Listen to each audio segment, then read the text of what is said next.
Hello friends, आषाढ अमावस्येलाच दीप अमावस्या असे म्हणतात. या दिवशी दिव्यांची पूजा करायची असते. एक छोटासा दिवा आपल्या आयुष्यात प्रकाश घेऊन येतो आणि या दिव्यांबद्दलच कृतज्ञता व्यक्त करण्याचा हाच तो दिवस असतो. या व्हिडिओमध्ये दिव्यांची पूजा कशी करायची, त्यासाठी काय काय साहित्य लागते, पूजा करताना कोणती प्रार्थना म्हणायची, या दिवशी दिव्यांची पूजा का करतात, हे सर्व माहिती सांगितलेली आहे. त्यामुळे व्हिडिओ शेवटपर्यंत तुम्ही नक्की पहा. ज्या ठिकाणी आपण पूजेची मांडणी करणार आहोत ती जागा स्वच्छ पुसून घ्यायची आहे. तिथे एक स्वस्तिक काढायचं आहे. मी पांढऱ्या रांगोळीने स्वस्तिक काढलंय. त्याच्यावरती हळदी कुंकू वाहिलेलं आहे आणि त्यावर असा पाट किंवा एक चौरंग ठेवायचा. त्या पाटाच्या साईडनेही आपल्याला रांगोळी काढून घ्यायची आहे. आता आपण पूजेसाठी लागणारे सर्व साहित्य पाहूयात. तर इथे मी एका डिशमध्ये तांदूळ घेतलेला आहे. तांदूळ या पूजेसाठी लागतो. त्यानंतर 2 खाऊची पाने, अशा पद्धतीची 2 खाऊची पाने. हे लाल वस्त्र मी पाटावर अंथरण्यासाठी घेतलेलं आहे. फुले लागतात पूजेसाठी. घरामध्ये जेवढे निरंजन आहेत, समई सगळं घ्यायचे आहेत. स्वच्छ धुवून व्यवस्थित पुसून घ्यायचेत. त्यामध्ये मी वातीही करून घेतलेल्या आहेत. पूजेचे जे ताट असतं ते ताट, थंड पाणी आणि ही छोटी पळी जी असते आपण पूजेसाठी घेतो ती पळी मी इथे घेतलेली आहे. समईही घेतलेली आहे. तुमच्याकडे एक समई असतील किंवा 2 असतील तुम्ही त्या घेऊ शकता. आता कणकेचे दिवे खूप महत्त्वाचे आहेत. काही ठिकाणी 6 तर काही ठिकाणी 7 कणकेचे दिवे करून घेतात. मी इथे 7 दिवे बनवून घेतलेले आहेत. चपातीची कणिक जी असते त्या कणकेचेही दिवे ह्या पूजेसाठी लागतात, खूप महत्त्वाचे आहे. त्यानंतर पंचामृत हे कोणत्याही पूजेसाठी लागतंच. ते पंचामृत मी इथे घेतलेलं आहे. आणि या पूजेसाठी आपल्याला ज्वारीच्या लाह्या आणि गूळ याचा नैवेद्य लागतो. हळदी कुंकू, अगरबत्ती घ्यायची आहे, पुन्हा घंटी घ्यायची आहे, एक उदबत्तीचं स्टँड घेतलं आहे, धूप घेतलं आहे आणि साखर आणि अक्षता घेतलेल्या आहेत. हे सर्व पूजेचं साहित्य आपल्याला या ठिकाणी लागणार आहे. आता आपण पूजेला सुरुवात करूया. सर्वात आधी इथे मांडून घेतलेल्या पाटावरती एक वस्त्र आपण अंथरून घेऊयात. व्यवस्थित वस्त्र अंथरून घ्यायचं आहे. याच्यावरती ज्या पद्धतीने आपण दिव्यांची मांडणी करणार आहोत त्या पद्धतीने अशा प्रकारे तांदूळ ठेवून घ्यायचेत. तांदळावरती आपण हे दिवे ठेवणार आहोत. सगळ्यात आधी हे तांदूळ व्यवस्थित ठेवून घ्यायचेत.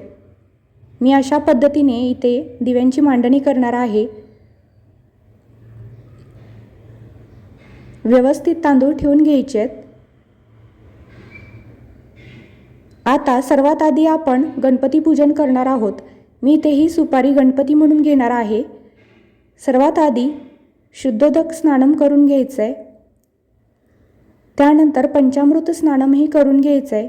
गणपतीची पूजा करत असताना गणपतीचा ओम गण गणपते नमः हा मंत्र म्हणा. पंचामृत स्नानम झाल्यानंतर पुन्हा एकदा शुद्धोदक स्नान करून घ्यायचं आहे आणि सुपारी व्यवस्थित पुसून घ्यायची आहे. गणपती विड्याची मांडणी करण्यासाठी ते आपण सर्वात आधी 2 खाऊची पाने ठेवूयात. त्याच्यावरती ही सुपारी व्यवस्थित पुसून ठेवायची आहे. आता हळदी कुंकू वाहून घ्यायचं आहे. हळदी कुंकू वाहून झालं, थोड्या अक्षता आणि साखर वाहून घ्यायची आहे. एक फूल व्हायचं आहे. तुमच्याकडे दुर्वा अवेलेबल असतील तर तुम्ही एक दुर्वाची जोडी गणपतीला अर्पण करा. हे आपले गणपती पूजन झालेलं आहे. आता आपण तांदूळ ठेवलेल्या ठिकाणीही हळदी कुंकू वाहून घेणार आहोत. आता दीप अमावस्या का साजरी करतात? दीप अमावस्येपासून श्रावण महिना सुरू होणार असतो. श्रावण जेव्हा सुरू होणार असतो तेव्हा दिवस छोटा आणि रात्र थोडी मोठी सुरू होत असते. पूर्वीच्या काळात लाईट नसायची. तेव्हा लोक या दिवशी घरातील सर्व दिवे घेऊन त्यांची स्वच्छता करत आणि त्यांची पूजा करून त्याबद्दल कृतज्ञता व्यक्त करत, कारण हे दिवे आपल्याला अंधारातून प्रकाशाकडे नेत असतात. आता तांदूळ ठेवलेल्या ठिकाणी आपण हे अशा पद्धतीने सर्व दिवे ठेवून घेऊयात. मी इथे अशा प्रकारे या दिव्यांची मांडणी केलेली आहे. या तांदळावर जे दिवे ठेवलेत ते दिवेही आपण पूजून घेणार आहोत. कणकेचे दिवे आहेत ते असे पाटासमोर खाली ठेवा, कारण पाटावरच्या दिव्यांना आपण कणकेच्या दिव्यांनी ओवाळणार आहोत. पाटावर ठेवलेल्या दिव्यांचे पूजन करून घेऊया. त्यासाठी सर्वात आधी हळदी कुंकू वाहून घेऊया. हळदी कुंकू वाहून झाले की त्यानंतर आपण दिव्यांना अक्षता आणि साखर वाहून घ्यायची आहे. व्हिडिओत दाखवल्याप्रमाणे आता अक्षता आणि साखर वाहून घेऊया. त्यानंतर दिव्यांना फूल वाहून घ्यायचे आहेत. आजचा हा जो दिवस असतो तो दिव्यांचाच दिवस असतो, दिव्यांचा मान असतो या दिवशी. त्यामुळे तुम्हाला पाहिजे अशी तुम्ही फुलांची आरास या दिव्यांना करू शकता. दिव्यांना छान सजवून घ्यायचं आहे फुलांनी. दीप अमावस्येलाच गटारी असेही म्हटले जाते. गटारी म्हणजे काय तर गतहरी. गत म्हणजे काय तर जे काही दुःख आहे किंवा संकट आहेत ते, आणि हरी म्हणजे हरण, म्हणजे आपल्या आयुष्यातले दुःख संकट हरण होऊ दे म्हणजेच गतहरी म्हणजेच गटारी.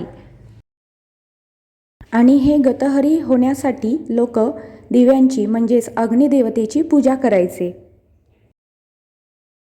आता आपण घेतलेले हे सर्व दिवे जे आहेत ते प्रज्वलित करून घ्यायचे आहेत. पाटावरती पूजनासाठी घेतलेले दिवेही प्रज्वलित करायचे आहेत आणि कणकेचे जे दिवे बनवलेत तेही दिवे इथे प्रज्वलित करून घ्यायचे आहेत. अशा प्रकारे सर्व दिवे लावून झाल्यानंतर आता आपण या दिव्यांना नैवेद्य दाखवणार आहोत. इथे मगाशी दाखवल्याप्रमाणे सगळ्यात महत्त्वाचा नैवेद्य म्हणजे ज्वारीच्या लाह्या आणि गुळाचा नैवेद्य असतो आणि पंचामृतही असते.